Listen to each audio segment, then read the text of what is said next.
அருள்நாதர் இயேசு கிறிஸ்துவின் நாமத்தில் உங்களுக்கு என்னுடைய அன்பின் நல்வாழ்த்துக்களை நான் தெரிவித்துக் கொள்கிறேன். எனக்கு அன்பான சகோதரர்களே, ஒவ்வொரு நாளும் ஆமீன் டிவி யூடியூப் சேனல் மூலயமா நான் உங்களோடு ஆண்டவருடைய வார்த்தையை பகிர்ந்து கொண்டிருக்கிறேன். இந்த வார்த்தைகள் உங்களுக்கு பிரயோஜனமா இருக்கிறது என்று நான் நம்புகிறேன். எனக்கு அன்பானவர்களே, எது நடக்குதோ இல்லையோ, நீங்க இந்த சேனலை பார்த்துட்டு இருக்கும் பொழுது, இந்த செய்தியை கேட்டுக்கொண்டு இருக்கும் பொழுது தேவ பிரசன்னம் உங்களை மூடும் என்று நான் நம்புகிறேன். அல்லேலூயா. ஆண்டுடைய வார்த்தையை நீங்க கேட்டுக்கொண்டு இருக்கிறீங்க. ஆண்டுடைய வார்த்தை எங்கெல்லாம் சொல்லப்படுகிறதோ அங்கெல்லாம் நாம் இருக்கிற இடத்துல எல்லாம் தேவ பிரசன்னம் வருகிறது. அந்த வகையில நீங்க உங்க வீட்டுக்குள்ள நீங்க இருந்து ஆண்டுடைய வார்த்தையை கேட்கலாம். நீங்க பஸ்ல போயிட்டு கேட்கலாம், கார்ல இருந்து கேட்டுட்டு இருக்கலாம். எப்படி வேணாலும் எங்க இருந்து நீங்க கேட்டாலும் நீங்க கேட்கிற இடத்துல தேவ பிரசன்னம் உங்களை வந்து மூடும். அல்லேலூயா. அந்த நிச்சயம் எனக்கு இருக்கிறது. ஒவ்வொரு நாளும் ஆண்டவர் கொடுக்கிற அந்த செய்தியை நான் உங்களுக்கு ஆசையோடு பகிர்ந்து கொண்டிருக்கிறேன். இந்த நேரத்துல நான் ஒன்றை உங்களுக்கு தெளிவுபடுத்த நான் விரும்புகிறேன். அன்பானவங்களே, இந்த செய்தி மற்றவங்களுக்கும் நீங்க பகிரணும். அல்லேலூயா. மற்றவங்களுக்கும் நீங்க இந்த செய்தியை பகிரணும். எனக்கு லைக்ஸ் அதிகமா வேணும் அப்படிங்கிறதுக்காக இல்லை, ஆத்துமங்கள் அதிகமாக வேணும். அதுதான் எனக்கு முக்கியம். Price the Lord. எனக்கு ஆத்துமங்கள் வேணும். அதுக்காக தான் நான் உங்களை ஷேர் பண்ண சொல்கிறேன். நமக்கு குவான்டிட்டி முக்கியம் இல்லை, நமக்கு குவாலிட்டி தான் முக்கியம். நீங்கள் ஷேர் பண்ணக்கூடிய எந்த சகோதரனுக்காவது நீங்கள் ஷேர் பண்ணுறீங்க, அல்லது நீங்கள் ஒரு வாட்ஸ்அப் குழு எதுக்குன்னு உருவாக்கி அந்த வாட்ஸ்அப் குழுவில் நீங்கள் ஏற்கனவே இருக்கிற குழுக்களில் நீங்கள் ஷேர் பண்ணுறீங்க அப்படின்னா, அதில் 100 பேர் 200 பேர் கூட இருக்கலாம். ஆனால் யாரோ ஒருவர் தொடப்படுவார், அவர் கிறிஸ்துவுக்குள் வழி நடத்தப்படுவார். அதுதான் எனக்கு முக்கியம். அல்லேலூயா. அந்த வகையில் நீங்கள் அந்த ஷேர் பண்ணும்பொழுது யாராவது தொடப்படுகிறார்கள் என்றால், அன்பானவங்களே, அந்த ஆத்தும அறுவடை பணியில் எனக்கு மட்டுமல்ல, என்னோடு சேர்ந்து உங்களுக்கும் பலன் இருக்கிறது. ஆகவே இதை லேசாக நினச்சிடாதீங்க. இது ஒரு மினிஸ்ட்ரி. நீங்கள் மற்றவங்களுக்கு ஷேர் பண்ணுங்க, கமெண்ட்ஸ் பண்ணுங்க. உங்களுடைய லைக்ஸ் அது நல்லா இருக்கும். இருந்தால் எனக்கு சப்ஸ்கிரைப் பண்ணுங்க. உங்கள் ஃப்ரெண்ட்ஸுங்களுக்கு சொல்லி கொஞ்சம் சப்ஸ்கிரைப் பண்ண சொல்லுங்க. அவங்களும் அதை பார்க்கட்டும். அதுக்காக தான் இந்த சப்ஸ்கிரைப் நமக்கு கிடைக்கும் பொழுது அது இன்னும் பிரயோஜனமாக இருக்கும். கிறிஸ்துவின் பணியை செய்கிறதுக்கு இன்னும் பிரயோஜனமாக இருக்கும். அல்லேலூயா. ஆகவே எனக்கு அன்பான சகோதரியர்களே, இந்த நேரத்தில் இந்த நாளில் நாம் தியானிக்க போகிற ஒரு முக்கியமான ஒரு காரியம் என்னதுன்னா சோதனை. அதுதான் எனக்கு நிறையா இருக்கேன்னு சொல்றீங்களா? பொதுவாக நமக்கு உண்டாகிற சோதனை எதனால உண்டாகுதுன்றது நமக்கு முக்கியமாக தெரிஞ்சுக்கணும். சோதனைன்னும் போது பல சகோதரர்கள் எனக்கு ரொம்ப சோதனை பிரதர், எல்லாத்துலேயும் எனக்கு சோதனை தான், என் வாழ்க்கையே சோதனை தான் சொல்லுவாங்க. கடவுள் என்னை ரொம்ப சோதிக்கிறார் பிரதர் என்று சொல்லுவாங்க. எனக்கு அன்பானவங்களே, ஆண்டவர் அனுமதிக்காத காரியங்களிலெல்லாம் நீங்கள் ஈடுபட்டுட்டு அதனால ஏதாவது உங்களுக்கு பிரச்சனை இருக்கும் அப்படின்னா அது ஆண்டவரால் வந்ததுன்னு நம்ம சொல்லக்கூடாது. இப்போ எனக்கு தெரிஞ்ச ஒருத்தங்க, அவங்க தன்னுடைய பணத்தை வட்டிக்கு கொடுத்துட்டாங்க. வட்டிக்கு கொடுத்துட்டாங்க. தன்னுடைய நகைகளையும் வட்டிக்கு கொடுத்துருக்காங்க, பொருளெல்லாம் கொடுத்தாங்க. அது கொடுத்து இன்னும் அவங்க கையில் திரும்பி வரவே இல்லை. அவங்க வட்டிக்கு கொடுத்தது திரும்பி அவங்க கைகளில் வரவே இல்லை. ஒவ்வொரு நாளும் அதுக்காக அவங்க என்ன செய்கிறாங்க, கொடுத்தவங்க கிட்ட கேட்டுட்டு இருக்கிறாங்க. வாங்கினவங்களும் இவங்களை எதிர்த்து பேசிட்டு இருக்கிறாங்க. இப்போ பாருங்க, இந்த பிரச்சனை, இந்த சோதனை யாரால வந்ததுன்னு சொல்லலாம்? இது வட்டிக்கு கொடுத்தது அதனால தானே, இது அவங்களுடைய விருப்பத்தினால தானே, ஆசைனால தானே. நம்ம இன்னைக்கு 1000 ரூபாய் நம்ம கிட்ட கேட்குறாங்க, நம்ம என்ன செய்யலாம், அவங்களுக்கு 900 ரூபாய் 900 ருபீஸ் கொடுக்கலாம், 100 ரூபாய் நம்ம பிடிச்சிக்கலாம். நமக்கு 1000 ரூபாயும் திரும்பி வந்துடும், அதுக்கான வட்டியும் நமக்கு வந்துடும். அப்படின்னும் பொழுது அது பொருளாசை தானே, அது இச்சை தானே. ஸோ இப்படிப்பட்ட காரியங்களில் நீங்கள் ஈடுபட்டிருக்கிறீங்க அப்படின்னா, இதனால உங்களுக்கு வேதனை வந்திருக்குதுன்னா இது கடவுள் கொடுக்குற சோதனை இல்லை. ஆண்டவர் ஒருபோதும் நாம கெட்டு போகும்படிக்கு, தீமை அனுபவிக்கும்படிக்கு நமக்கு சோதனை கொடுக்கிறவர் இல்லை. அவர் நமக்கு சோதனை கொடுக்கிறவர் தான். ஆனா எப்படிப்பட்ட சோதனை கொடுக்கிறாருன்னா, நாம் அவர் மேல வைத்திருக்கிற அன்பு உன்னதமானது என்று வெளிப்படுவதற்காக, நம்முடைய பரிசுத்தம் வெளிப்படுவதற்காக, நாம அவருக்கு நெருக்கமான பிள்ளைகள் என்பதற்காக அவர் சோதனை கொடுக்கிறார். அல்லேலூயா. எனக்கு அன்பான சகோதரர்களே, இந்த சோதனையை பற்றி நாம் பேசிக்கொண்டு இருக்கிற இந்த நேரத்துல சோதனை என்றால் என்ன? நம்ம வேதத்துல வாசிக்கலாம். யாக்கோபின் புத்தகத்துல 1 அதிகாரத்துல 3வது வசனத்தை நான் வாசிக்கிறேன், கவனமா கேளுங்க. உங்கள் விசுவாசத்தின் பரீட்சையானது பொறுமையை உண்டாக்கும் என்று அறிந்து அதை மிகுந்த சந்தோஷமாக எண்ணுங்கள். அல்லேலூயா. கவனிச்சு பாருங்க. உங்கள் விசுவாசத்தின் பரீட்சையானது பொறுமையை உண்டாக்கும் என்று அறிந்து அதை மிகுந்த சந்தோஷமா எண்ணுங்கள். எனக்கு அன்பான சகோதரர்களே, சகோதரிகளே, விசுவாசத்தின் பரீட்சை அப்படின்னா, பரீட்சை என்ன? எக்ஸாம் இல்லையா? சோதனை. அல்லேலூயா. எந்த ஒரு விசுவாசமும் சோதிக்கப்பட வேண்டியதாக இருக்கிறது. Price the Lord. அந்த விசுவாசம் சோதனைக்கு போது, ஒரு விசுவாசி ஆண்டவருடைய மகன் மகள் சோதனைக்கு உள்ளாகும் போது, அந்த சோதனை நிமித்தம் என்ன ஆகுதுன்னா பொறுமை உண்டாகிறது.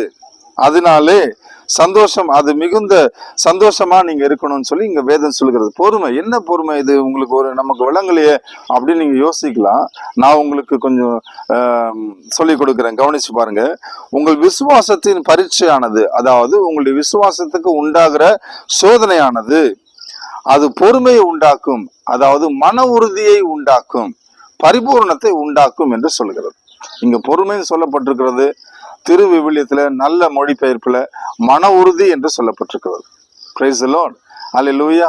அப்ப பாருங்க, உங்களுடைய விசுவாசம் சோதிக்கப்படுகிறதுனால உங்களுடைய மனது உறுதி அடைகிறது, அதோடு கூட உங்களுடைய விசுவாசமும் பலப்படுகிறது. அல்லேலூயா.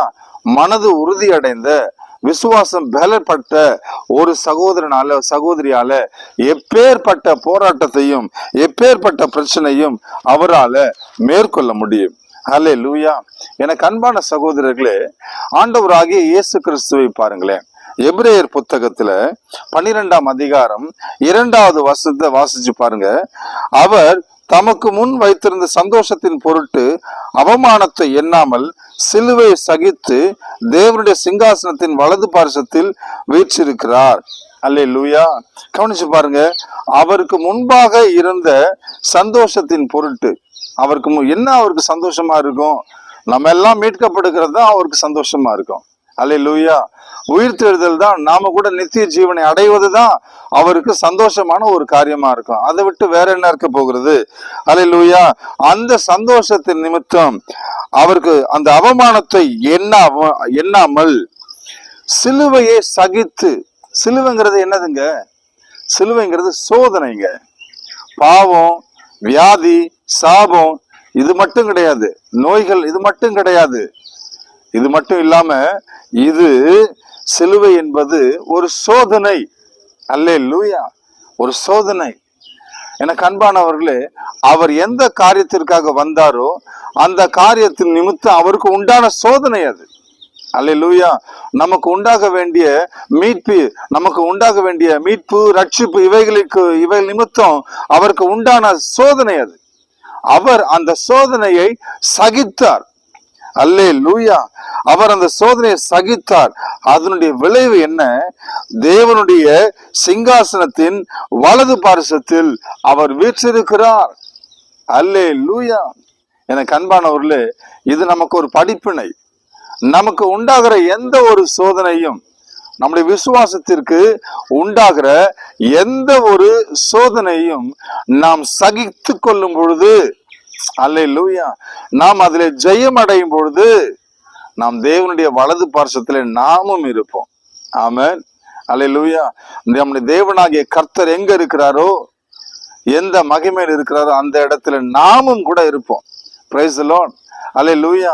எனக்கு அன்பானவர்களே, நாம் எல்லாம் அவரை போல மாற வேண்டும் என்றுதான் அவர் நம்மை போல மாறி வந்தார். Price the Lord. நான் உங்களுக்கு இது விளங்கும்னு நினைக்கிறேன். சில நேரத்துல சிலருக்கு இந்த சத்தியத்தை ஏற்றுக்கொள்வது மிகுந்த கடினமாக இருக்கும். உண்மை ஆனா இதுதான், நாம் அவரை போல மாற வேண்டும் என்பதற்காக அவர் நம்மை போல மாறினார், சோதனைக்கு உள்ளானார். விசுவாசத்தை காத்து கொண்டார். அவர் சோதனைக்குள்ளானார், சோதனை சகித்தார். எனக்கு அன்பான சகோதரனே, எனக்கு அன்பான சகோதரியே, இயேசு கிறிஸ்துவை நீங்கள் கண் முன்பாக நிறுத்துங்கள். உங்க போராட்டங்கள், உங்க பிரச்சனைங்க உங்களுக்கு வரும்பொழுது, வேதனைகள் வரும்பொழுது, உங்களுக்கு சோதனைகள் வரும்பொழுது, நீங்கள் இயேசு கிறிஸ்துவை உங்கள் கண் முன்பாக நிறுத்துங்கள். அவர் எப்படி சோதனையை சகித்தார் என்பதை ஆராய்ந்து பாருங்கள். அவருடைய அந்த சோதனையை சகித்ததனுடைய முடிவு என்ன என்பதை ஆராய்ந்து பாருங்கள். அவர் இன்றைக்கு நித்திய ராஜாவாக இருக்கிறாரு. அல்லேலூயா. நம் இருதயங்களை ஆளுகிற ராஜாவாக அவர் இருக்கிறாரு. உன்னதத்திலே வாசம் பண்ணுகிறவராக இருக்கிறாரு. நாம் அந்த நிலையை அடையணும், உன்னதத்தை நாம் அடைய வேண்டும் என்பதற்காக அவர் நமக்காக இறங்கி வந்தார், சோதனையை சகித்தார், சிலுவை சுமந்தார், சோதனையை சகித்தார், ஜெயம் பெற்றார், சாவை வென்றார், அவர் அடக்கம் பண்ணப்பட்டார், சாம் சொன்னது போலவே 3ஆவது நாள் உயிர்த்தெழுந்தார், அவர் பரலோகத்திற்கு ஏறி சென்றார். அங்கிருந்து நம்மை மீட்க மீண்டும் அவர் வருவார். Price the Lord. ஆகவே எனக்கு அன்பான சகோதரர்களே, சகோதரியர்களே, யாக்கோபின் புத்தகம் 1 அதிகாரம் 4வது வசனம் சொல்கிறது, நீங்கள் ஒன்றிலும் குறைவுள்ளவர்களாயிராமல் பூரணராயும் நிறைவுள்ளவர்களாயும் இருக்கும்படி பொறுமையானது பூரண கிரியை செய்ய கடவது. என்ன இதற்கான விளக்கம்? நீங்கள் ஒன்றிலும் குறைவற்றவர்களாக இருக்கணும், பரிபூர்ணமானவர்களாக இருக்கணும். எதுல?